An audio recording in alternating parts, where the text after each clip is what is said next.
రెడ్డి అని I dream media channel యొక్క యజమాని దాన్ని నియమించడం జరిగింది.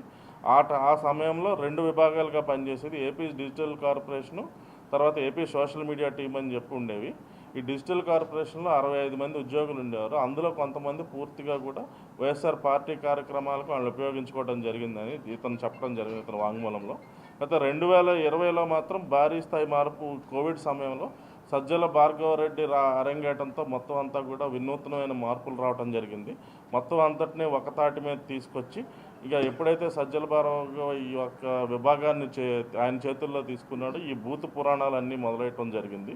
ముఖ్యంగా వీళ్ళు మొట్టమొదటిది 3 రాజధానుల విషయంలో హైకోర్టులో జడ్జిమెంట్ 3 రాజధానికి వ్యతిరేకంగా రాస్తే మొట్టమొదట వీళ్ళు చేసిన విలయతాండవం అనేది జడ్జిలకు వ్యతిరేకంగా పోస్టులు పెట్టడం, తద్వారా తర్వాత అదే క్రమేపీ వీళ్ళు దాన్ని ముందుకెళ్తూ ఈ రాజకీయంగా తిరిగే రాజకీయ నాయకుల యొక్క కుటుంబ సభ్యులు, మహిళా కుటుంబ సభ్యులపైన, వారి యొక్క పిల్లలపైన కూడా అసభ్యకరమైన పోస్టులు పెట్టడం అవన్నీ చేయటం మొదలుపెట్టారు.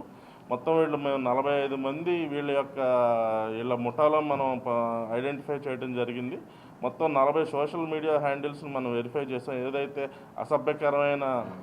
అసభ్యకరమైన ఈ పదజాలంతో ఈ యొక్క సోషల్ మీడియా పోస్టులు పెట్టాయి మొత్తం మనం 40 సోషల్ మీడియా హ్యాండిల్స్ ఐడెంటిఫై చేయడం జరిగింది. ఇదైతే కనుక ఇది ఒక ఆర్గనైజ్డ్ క్రైమ్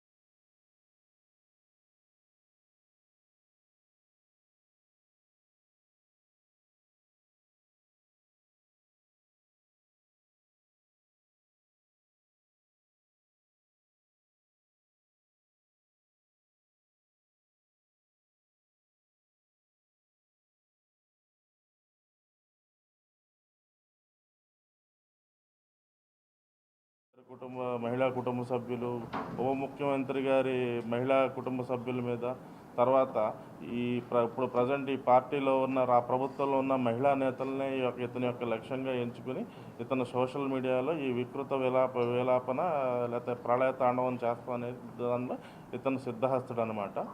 ఇదంతా చెప్పాలంటే ఇది ఒక లార్జ్ స్కేల్, ఇది ఇతను వ్యక్తిగతంగా చేసింది కాదు, ఇది ఒక ఆర్గనైజ్డ్ కర్మాగారం కింద రాష్ట్ర వ్యాప్తంగా జరుగుతున్న ఈ యొక్క ఇండస్ట్రీ లాగా మాదిరి స్కేల్లో ఉంది వీళ్ళదంతా కూడా. సో ఈ యొక్క కేసు గురించి వస్తే మీకు అంతా తెలిసిందే. 5వ తారీఖున వీరిని పిలుచుకురావటం, మళ్ళీ పంపించేయటం, మళ్ళీ ఇతను వేరే కేసులు ఉన్నా కూడా వాళ్ళు వచ్చేలోపు చెకింగ్ ఇతను తప్పుకోవటం, అప్పటి నుంచి మనం ఇతని మీద పూర్తి స్థాయిలో ఇతన్ని పట్టుకోవటానికి మనం ప్రయత్నాలు చేయటం, 8వ తారీఖు ఇతను ఆచూకీ హైదరాబాద్ పరిసర ప్రాంతంలో రావటం, మళ్ళీ వస్తున్న క్లూ కట్ అయిపోవటం, అప్పటి